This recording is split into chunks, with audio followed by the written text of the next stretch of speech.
जय श्री कृष्ण। श्रीमद् भगवत गीता अध्याय 11। अर्जुन बोले, मुझ पर अनुग्रह करने के लिए आपने जो परम गोपनीय अध्यात्म विषयक वचन अर्थात उपदेश कहा, उससे मेरा यह अज्ञान नष्ट हो गया है। क्योंकि हे कमल नेत्र, मैंने आपसे भूतों की उत्पत्ति और प्रलय विस्तार पूर्वक सुने हैं तथा आपकी अविनाशी महिमा भी सुनी है। हे परमेश्वर, आप अपने को जैसा कहते हैं यह ठीक ऐसा ही है, परंतु हे पुरुषोत्तम, आपके ज्ञान ऐश्वर्य, शक्ति, बल, वीर्य और तेज से युक्त ऐश्वर्य रूप को मैं प्रत्यक्ष देखना चाहता हूँ।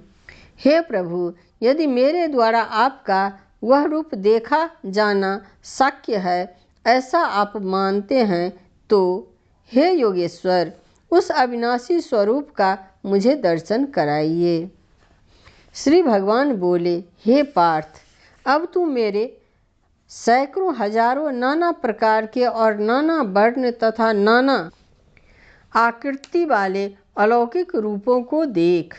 हे भरतवंशी अर्जुन, तू मुझ में आदित्यों को अर्थात अदिति के 12 पुत्रों को, 8 वसुओं को, 11 रुद्रों को तथा अश्वनी कुमारों को और 49 मरुदंगों को देख तथा और भी बहुत से पहले न देखे हुए आश्चर्यमय रूपों को देख। हे अर्जुन, अब इस मेरे शरीर में एक जगह स्थित चराचर सहित संपूर्ण जगत को देख तथा और भी जो कुछ देखना चाहता हो सो देख, परंतु मुझको तू इन अपने प्राकृतिक नेत्रों द्वारा देखने में निसंदेह समर्थ नहीं है। इसी से मैं तुझे दिव्य अर्थात अलौकिक चक्षु देता हूँ। इससे तू मेरी ऐश्वर्य योग शक्ति को देख। संजय बोले, हे राजन, महायोगेश्वर और सब पापों के नाश करने वाले भगवान ने इस प्रकार कहकर उसके पश्चात अर्जुन को परम ऐश्वर्य युक्त दिव्य स्वरूप दिखलाया। अनेक मुख और नेत्रों से युक्त, अनेक अद्भुत दर्शनों वाले, बहुत से दिव्य भूषणों से युक्त और बहुत से दिव्य शस्त्रों को हाथों में उठाए हुए, दिव्य माला और वस्त्रों को धारण किए हुए और दिव्य गंध का सारे शरीर में लेप किए हुए, सब प्रकार के आश्चर्यों से युक्त, सीमा रहित और सब ओर मुख किए हुए विराट स्वरूप परम देव परमेश्वर को अर्जुन ने देखा। आकाश में 1000 सूर्यों के एक साथ उदय होने से उत्पन्न जो प्रकाश हो, वह भी उस विश्वरूप परमात्मा के प्रकाश के सदृश कदाचित ही हो। पांडुपुत्र अर्जुन ने उस समय अनेक प्रकार से विभक्त अर्थात पृथक पृथक संपूर्ण जगत को देवों के देव श्री कृष्ण भगवान के उस शरीर में एक जगह स्थित देखा।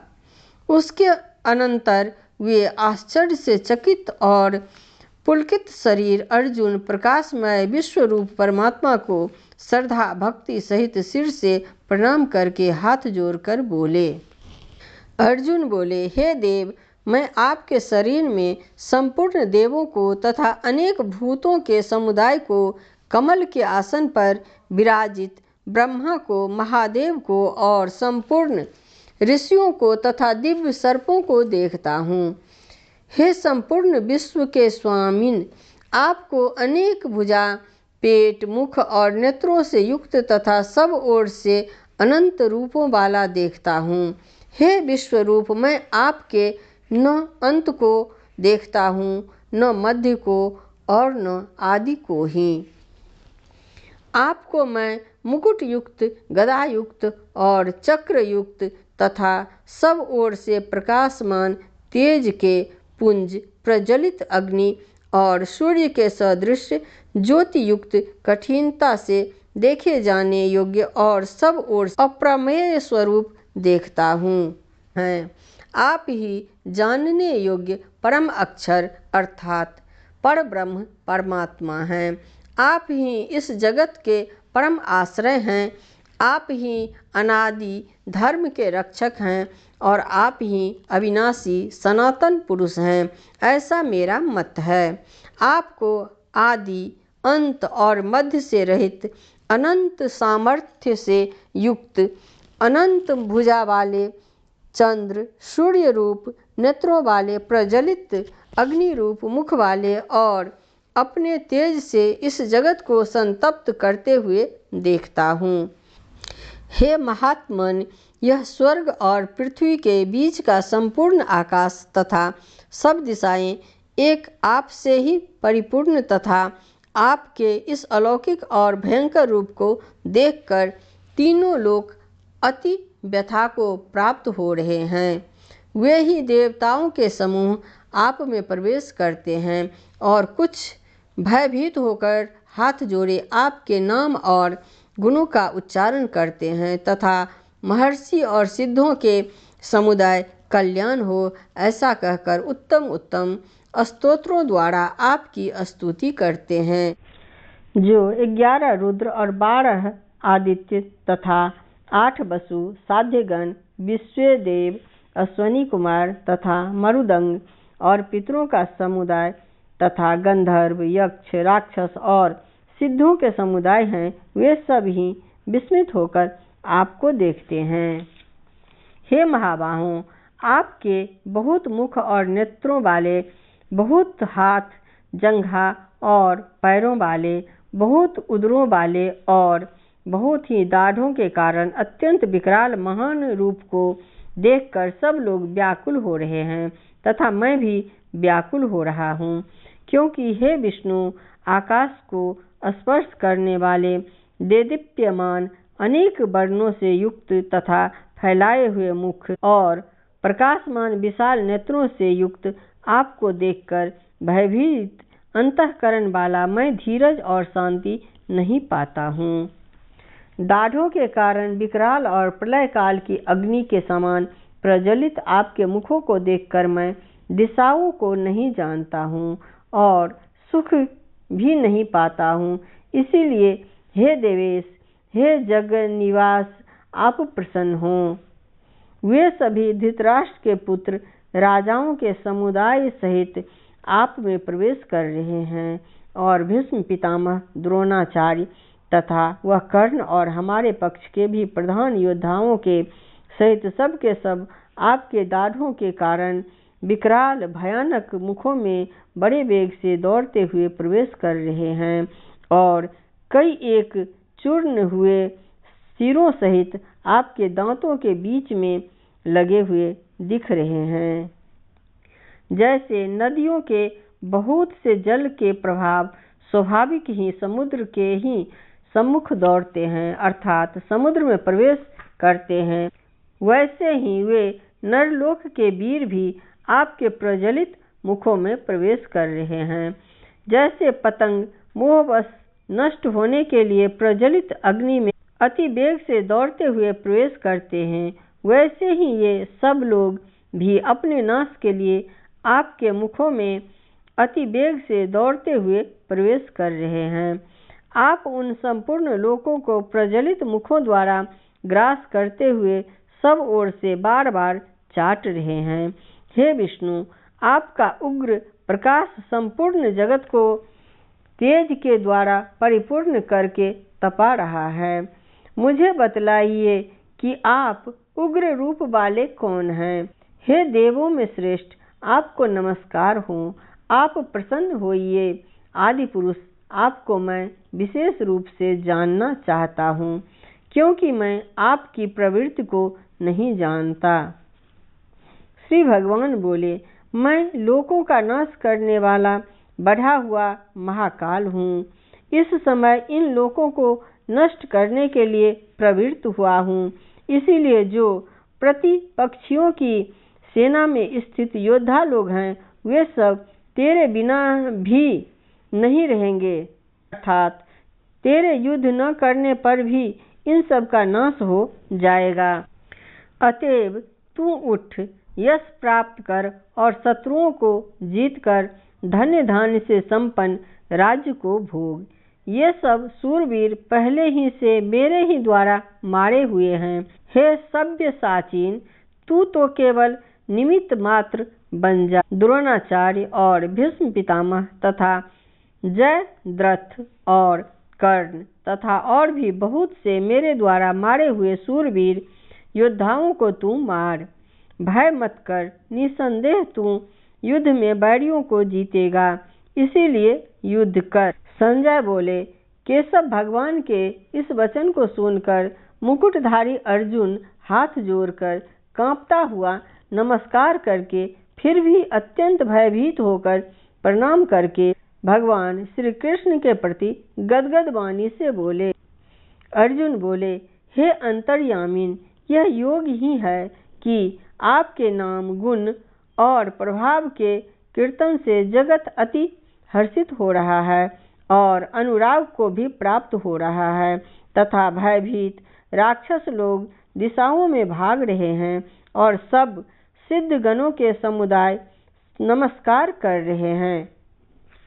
हे महात्मन, ब्रह्मा के भी आदिकर्ता और सबसे बड़े आपके लिए वे कैसे नमस्कार न करें, क्योंकि हे अनंत, हे देवेश, हे जगन निवास, जो सत्य, असत्य और उनसे परे अक्षर अर्थात सच्चिदानंदन घन ब्रह्म हैं, वह आप ही हैं। आप आदिदेव और सनातन पुरुष हैं। आप इस जगत के परम आश्रय और जानने वाले तथा जानने योग्य और परम धाम हैं। हे अनंत रूप, आपसे यह सब जगत व्याप्त अर्थात परिपूर्ण है। आप वायु, यमराज, अग्नि, वरुण, चंद्रमा, प्रजा के स्वामी ब्रह्मा और ब्रह्मा के भी पिता हैं। आपके लिए हजारों बार नमस्कार नमस्कार हों। आपके लिए फिर भी बार बार नमस्कार नमस्कार। हे अनंत सामर्थ्य वाले, आपके लिए आगे से और पीछे से भी नमस्कार। हे सर्वात्मन, आपके लिए सब ओर से ही नमस्कार हों, क्योंकि अनंत पराक्रमशाली आप समस्त संसार को व्याप्त किए हुए हैं। इससे आप ही सर्वरूप हैं। आपके इस प्रभाव को न जानते हुए आप मेरे सखा हैं, ऐसा मानकर प्रेम से अथवा प्रमाद से भी मैंने हे कृष्ण, हे यादव, हे सखे, इस प्रकार जो कुछ बिना सोचे समझे हठात कहा है। और हे अच्युत, आप जो मेरे द्वारा विनोद के लिए विहार, शय्या, आसन और भोजनादि में अकेले अथवा उन सखाओं के सामने भी अपमानित किए गए हैं, वह सब अपराध अप्रमेय स्वरूप अर्थात अचिंत्य प्रभाव वाले आपसे मैं क्षमा करवाता हूँ। आप इस चराचर जगत के पिता और सबसे बड़े गुरु एवं अति पूजनीय हैं। हे अनुपम प्रभाव वाले, तीनों लोकों में आपके समान भी दूसरा कोई नहीं है, फिर अधिक तो कैसे हो सकता है। अतएव हे प्रभु, मैं शरीर को भली भांति चरणों में निवेदित कर प्रणाम करके स्तुति करने योग्य आप ईश्वर को प्रसन्न होने के लिए प्रार्थना करता हूँ। हे देव, पिता जैसे पुत्र के, सखा जैसे सखा के और पति जैसे प्रियतमा पत्नी के अपराध सहन करते हैं, वैसे ही आप भी मेरे अपराध को सहन करने योग्य हैं। मैं पहले न देखे हुए आपके इस आश्चर्यमय रूप को देखकर हर्षित हो रहा हूँ और मेरा मन भय से अति व्याकुल भी हो रहा है। इसीलिए आप उस अपने चतुर्भुज विष्णु रूप को ही मुझे दिखलाइए। हे देवेश, हे जगन निवास, प्रसन्न होइए। मैं वैसे ही आपको मुकुट धारण किए हुए तथा गदा और चक्र हाथ में लिए हुए देखना चाहता हूँ। इसीलिए हे विश्व स्वरूप, हे सहस्र बाहु, आप उसी चतुर्भुज रूप में प्रकट होइए। भगवान बोले, हे अर्जुन, अनुग्रह पूर्वक मैंने अपनी योग शक्ति से प्रभाव से यह मेरा परम तेजोमय सबका आदि और सीमा रहित विराट रूप तुझको दिखलाया है, जिसे तेरे अतिरिक्त दूसरे किसी ने पहले नहीं देखा था।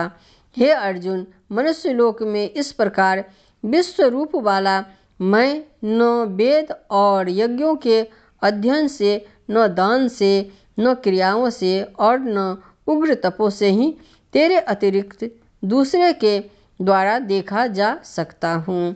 मेरे इस प्रकार के इस विकराल रूप को देखकर तुझको व्याकुलता नहीं होनी चाहिए और मूढ़ भाव भी नहीं होना चाहिए। तू भय रहित और प्रीति युक्त मन वाला होकर उसी मेरे उस शंख चक्र गदा पद्म युक्त चतुर्भुज रूप को फिर देख। संजय बोले, वासुदेव भगवान ने अर्जुन के प्रति इस प्रकार कहकर फिर वैसे ही अपने चतुर्भुज रूप को दिखलाया और फिर महात्मा श्री कृष्ण ने सौम्य मूर्ति होकर इस भयभीत अर्जुन को धीरज दिया। अर्जुन बोले, हे जनार्दन, आपके इस अति शांत मनुष्य रूप को देखकर अब मैं स्थिर चित्त हो गया हूँ और अपनी स्वाभाविक स्थिति को प्राप्त हो गया हूँ। श्री भगवान बोले, मेरा जो चतुर्भुज रूप तुमने देखा है यह सुदूरदर्श है, अर्थात इसके दर्शन बड़े ही दुर्लभ हैं। देवता भी सदा इस रूप के दर्शन की आकांक्षा करते रहते हैं। जिस प्रकार तुमने मुझको देखा है, इस प्रकार चतुर्भुज रूप वाला मैं न वेदों से, न तप से, न दान से और न यज्ञ से ही देखा जा सकता हूँ।